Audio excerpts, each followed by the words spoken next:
치료법, 증상에 맞춰서 기침이나 가래나 뭐 이런 것들을 해결하는 약제를 사용하면 대부분은 2주 안에 해결이 됩니다. 네. 그래서 이제 우리가 기관지염이라고 이름도 붙이지만 사실은 뭐 감기도 기관지염 중에 하나일 수가 있거든요. 그래서 예. 감기는 치료를 잘하면 정말 열심히 치료하면 보름이 걸리고 네.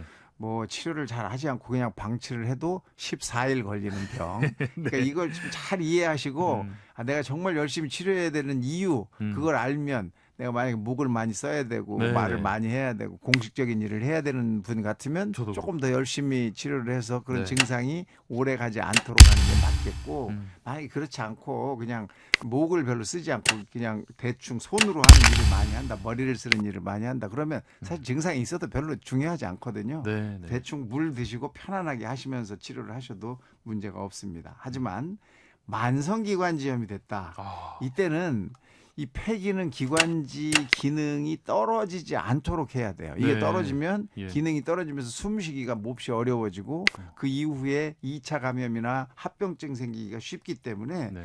원인을 찾아내서 해결하고 그다음에 폐기능 기관지 기능이 떨어지지 않도록 유지를 하는 그런 치료법을 해야 됩니다. 네. 그렇기 때문에 기관지 확장제라든지 호흡 조절하는 데 필요한 약물들 뭐 예를 들면 스테로이드를 잠깐 쓴다든지 하는 이런 치료를 해야 되고 예. 원인에 대해서 생각을 많이 하셔야 돼요. 이 원인 중에 많은 원인이 흡연입니다. 그래서 만성 기관지염이 있을 경우에 내가 만약에 흡연자다 그러면 담배에 대한 부분을 확실히 제거를 좀 하셔야 해결이 될 수 있습니다. 네. 그리고 진짜 무서운 이 호흡기 질환 중 하나가 폐렴인데요. 그렇죠. 겨울철에 또 특히 많이 걸리잖아요. 맞습니다. 네. 왜냐하면 이 실내 활동이 많아지고 그러면서 실내에 있던 세균들이 이제 많이 창궐을 할 수 있고 네. 사실 폐렴의 원인인 폐렴 구균은 우리 기관지에 살고 있는 균이에요.